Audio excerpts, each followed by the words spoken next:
Welcome to the Facilitators Deep Dive Podcast, your podcast on your way to facilitation mastery. Hey everyone, welcome back. Ready for another deep dive. Today we're tackling keynotes. Keynotes. With an assist from Frank Asmus. Ooh. You might know him. He's a speaker and director who's worked with some big names, even Heiner Miller. And his guide, it's not just about giving a good speech, it's like creating a whole performance. It is, yeah. A show, yeah. It's like keynote, the remix. I love that. That's a great way to put it. He really wants you to think like a director. You know, planning the acts, the scenes, even a prologue before you even start speaking, and an epilogue to wrap it all up. So it's so much more than just words on a slide, right? Yeah, so much more. And Asmus, he breaks it down into these 3 parts to help us direct our own keynote masterpiece. Dramaturgy, staging, and personal presence. It's basically like you become the author, the director, and the star of your own show. Yeah, and I think it's a brilliant framework because it makes you consider everything that goes into the experience you're creating for your audience. Okay, so let's start with Act 1, dramaturgy, where you become the author. And right away, Asmus is all about the power of 3. The power of 3. Which he calls the trias. Have you heard of this? I have. Now think back to Steve Jobs launching the iPhone. It was a keynote masterclass, and guess what? What? He used the power of 3. He did. It's such a classic example. He laid out those 3 key messages. 3 key messages. A revolutionary phone, a mobile internet communicator, and an iPod. With touch controls. With touch controls, exactly. Yeah. 3 simple but powerful points that all built up to his core message, which is what Asmus calls the claim. Yeah. Apple reinvents the phone. And that claim, that becomes your North Star for the whole speech. Everything you say should connect back to that core message. It's like the mission statement for your keynote, right? It is. It's the anchor. The anchor, yeah. And it's important to remember that those 3 key messages, Asmus calls them talking headlines. They're like the backbone of your speech. Ooh, talking headlines. I like that. Yeah. And those talking headlines all support your overarching claim. So it's like this layered structure. Yeah. You have the claim at the top and then the 3 talking headlines that back it up. So for your next presentation, imagine you're creating those talking headlines. Yeah. What are 3 things you absolutely want your listeners to take away? That's a good exercise. It is. It makes you think about what's really important. It does. What matters most, yeah. Now, we've got our claim, our talking headlines, but how do we grab the audience's attention right from the start? Well, Asmus has a principle for that, too. Of course he does. He calls it ARA. ARA. Which stands for Absite, Relevance, and Agenda. It translates to Intention, Relevance, and Agenda. Relevance and agenda. So kind of like setting the stage, right? Exactly. And he stresses that relevance is the absolute must-have to hook your audience. You've got to answer their unspoken question right up front. Which is? Why should I care? Yeah, why should I care? Why should I even be listening to this? You've got to make it relevant to their world, to their needs. Yeah, it's like that aha moment where the audience realizes, okay, this is going to be worth my time. This is going to be good. And it reminds me of something. Have you heard of the golden circle of communication? Oh, I love the golden circle. So do I. It's the idea that people buy into something when they understand the why behind it. Why? The purpose. And the golden circle, it starts with the why. The deeper purpose, the passion, the belief that's driving you before even getting to the how and the what. Yeah, it flips the script. And starting with that why, it's like a magnet. It is. It's powerful. It draws people in. Okay, so we've talked about starting strong. Starting strong. But Asmus, he's also really against ending with those dull summaries. I hate those. Right, it's just rehashing everything you've already said. It's like, come on, I was listening. Exactly. He wants you to leave the audience with something more, an essence, a takeaway, a call to action, or the next step. Think of it like the encore of your performance. The encore, yeah. It's the lasting impression you leave with your audience.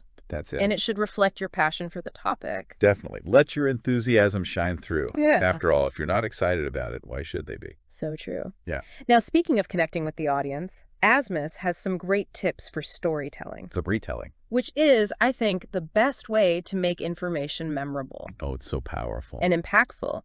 He breaks it down into setting a clear scene so the audience feels like they're right there with you. Mm-hmm. Using those close-up moments, for vivid imagery. Yes. Building tension through conflict and leading to a memorable climax with a clear takeaway or lesson. So it's like you're directing a mini-movie within your presentation.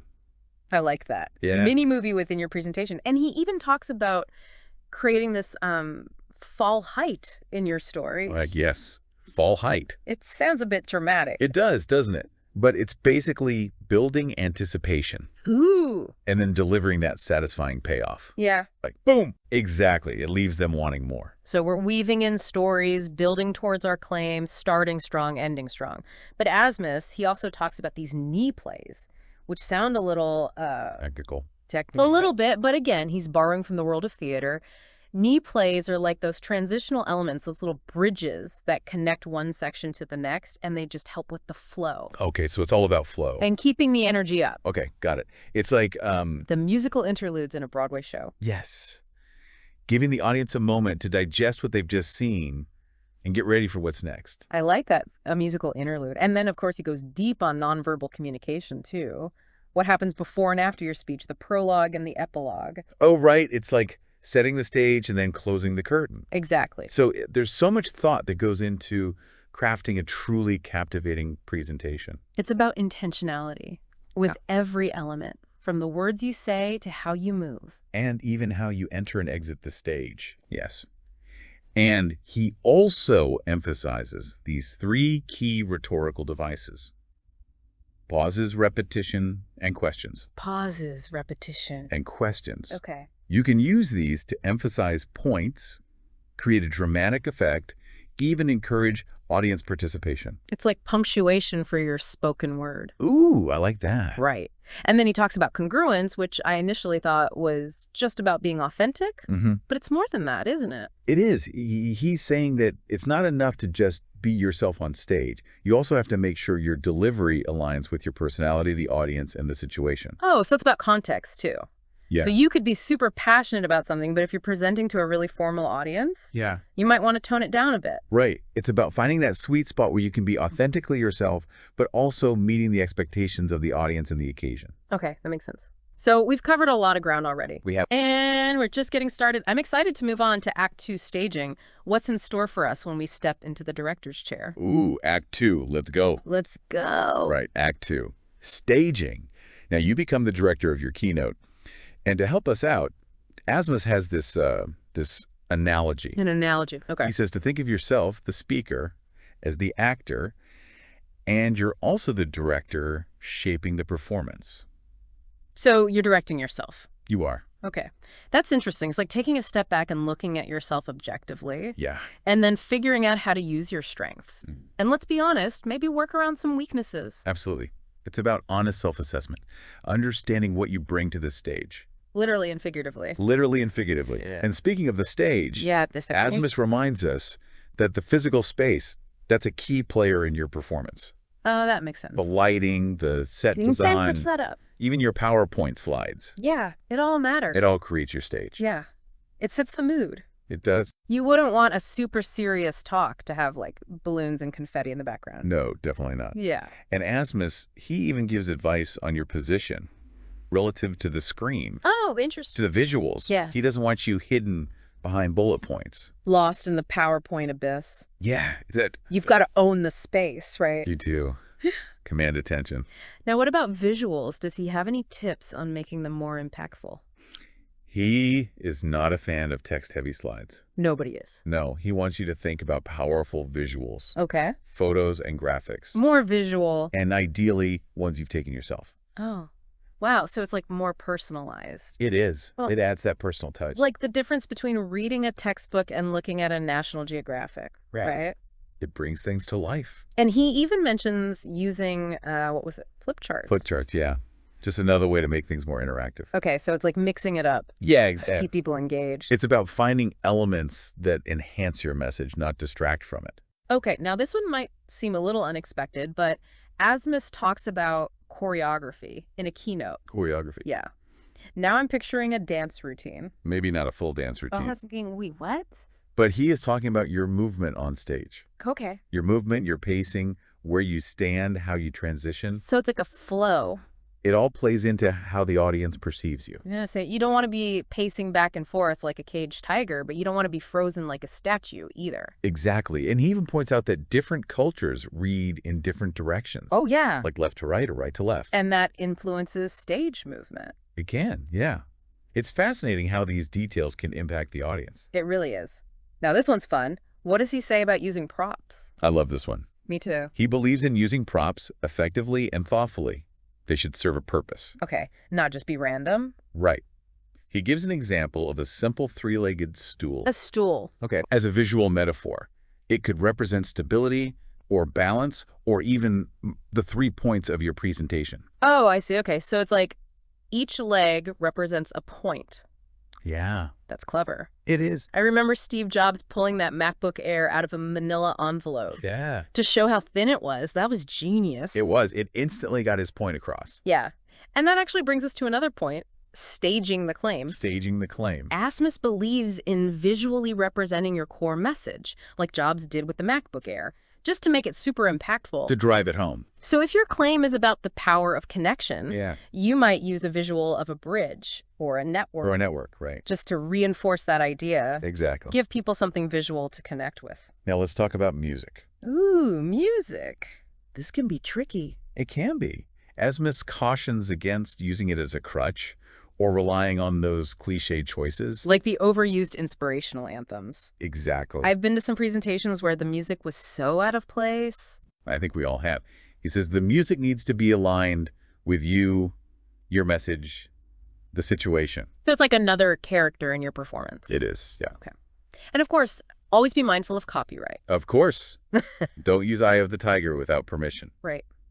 Speaking of making a statement, Asmus also talks about clothing as a costume on stage. Ah, yes. Custom. Interesting. So it's not just about looking presentable. It's about using your clothes to reinforce your message. And your personal brand. Like a visual cue. Yeah. He gives examples of speakers like Sasha Lobo and Christian Bischoff, who use clothing to build their brand. Yeah. Think Steve Jobs in that black turtleneck? Exactly. It becomes part of their identity. So clothing, another tool in your director's toolkit.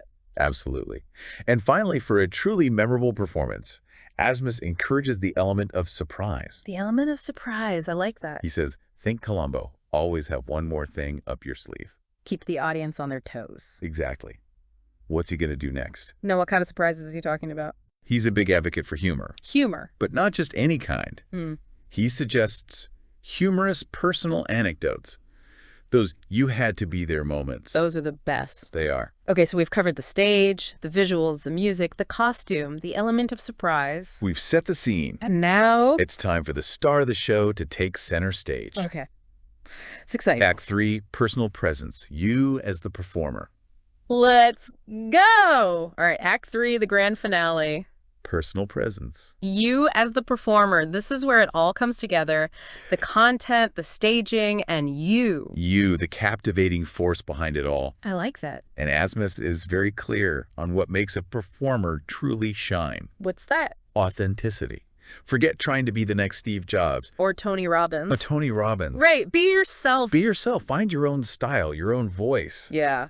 I think that's where some speakers get tripped up. Yeah. Trying to imitate someone else instead of embracing their own personality. Absolutely. I've been to those presentations. It's painful. It just feels so forced. Yeah. Like they're wearing a persona that doesn't fit. Right, like a costume. Yeah. Authenticity is about letting your true self shine through. It is, and it makes all the difference. So how do you bring in that emotional connection? Emotional connection. So people feel something, not just listen. Well, Asmus says it takes 3 key ingredients. 3 again. 3 again. Passion, storytelling, and having a real conversation with the audience. Not just lecturing at them. Not lecturing. But making them feel like they're part of it. Yeah, like a dialogue. And back and forth, yeah. What about body language? That plays such a huge role in communication. Oh, body language. Especially on stage. Any tips? Asmus is all about dynamic body language. Use your hands naturally to gesture. Find a comfortable stance. He even suggests a stand leg and a play leg. A stand leg and a play leg? Yeah, to create a more relaxed posture. Okay. And don't be afraid of self-touch. Self-touch like? Like touching your face or your hand. As a natural pause. As a natural pause, exactly. It's amazing how these little things make a big difference. They do. You know, you can tell when someone's uncomfortable on stage. Yes. They're stiff, and then you see someone who just owns the space. Yeah, who's at ease. Yeah. He also warns against what he calls the German sales stance. The German sales stance. Yeah. Have you ever seen this? I have, yes. Standing rigidly, feet apart. It's like they're trying to take up as much space as possible. They are, but it can be intimidating. Yeah. Not very inviting. Okay, now get ready for this one. Oh, here we go. He talks about the orgasmus curve. The orgasmus curve. Yes. A term coined by Heiner Miller. Okay, I'll admit, that one got my attention. It's a good one. What is it? It's a wave-like pattern of building tension and release throughout your speech. So like a roller coaster ride. Like a roller coaster, you're raising and lowering the energy. Keep people engaged. Exactly. Now, besides being captivating, we also want to be likable. Yeah, nobody wants to listen to a jerk no matter how smart they are. True. Yeah. And Asmus breaks down likability into 3, you guessed it, ingredients. 3. Okay, what are they? A positive attitude, respectful interaction, Respectful. and highlighting common ground. Finding that connection. Yeah. He even gives an example of how to open a speech, simply by smiling, pausing, making eye contact, So it's and asking a question. just those human gestures. Yeah, it's all about building rapport. Okay, and we can't forget about practice, right? Ah, yes, practice. Steve Jobs was famous for his meticulous preparation. Asmus is a big believer in it. Different levels, from section practice to full run-throughs, even dress rehearsals. So like the real deal. With everything. The whole shebang, yeah. And he emphasizes getting feedback. That's so important. It is, from someone you trust. To give you honest feedback, yeah. Now, what about the speech itself? Memorize it word for word or... He acknowledges memorizing can help beginners, Okay. but he believes natural delivery trumps memorized perfection. So it's more about internalizing the message. The flow. And being able to adapt. Adapt in the moment. Okay, I like that. He even has a technique called inner work or inner rehearsal. In a rehearsal, yeah. You go through the speech mentally. Visualizing, yeah. Even moving your body. Without speaking. Wow. It's about embedding it. In your muscle memory. Almost like that. Yeah. Okay, now, stage fright. Any tips for dealing with those pre-performance jitters? Of course. Because they can be crippling. He suggests deep exhalation, emergency breathing. Emergency breathing. Holding your breath for a short period. Okay. Even meditation or exercise. Get those endorphins going. It's about calming those nerves. It's good to know even seasoned speakers feel those nerves. They do. It's how we manage them. Exactly. Now, what about when things go wrong? Uh-oh. Because they happen. They do? Technology fails. You forget a line. We're human. We are. He says handle those mishaps gracefully. Gracefully. Even with humor. If it's appropriate. He gives an example of a news anchor. Reacting calmly to an unexpected interruption. So, just roll with it. Roll with it. Don't let it derail you. Exactly. Okay. He leaves us with a powerful reminder. He does. He says, it's not about you. Wow. That's simple, but so profound. It is. It takes the pressure off. It does. The focus should be on the audience. The audience. We're there to serve them. To give them something valuable. Something that stays with them. Long after the speech is over. It's not about our ego. No. It's about making a connection. Leaving a positive impact. I love that. And with that in mind, remember Asmus's final words. Love the stage. I feel like we've been on this journey. We have. Unpacking all these amazing insights from Frank Asmus. It's been a great deep dive. It has. And hopefully our listeners feel ready to not just give a keynote. But create an experience. An experience. An unforgettable experience. So go out there, embrace the stage, find your authentic voice, and rock your next keynote. Until next time, keep diving deep. See you next time on the Facilitators Deep Dive Podcast, your podcast on your way to facilitation mastery. Until next time. See you then.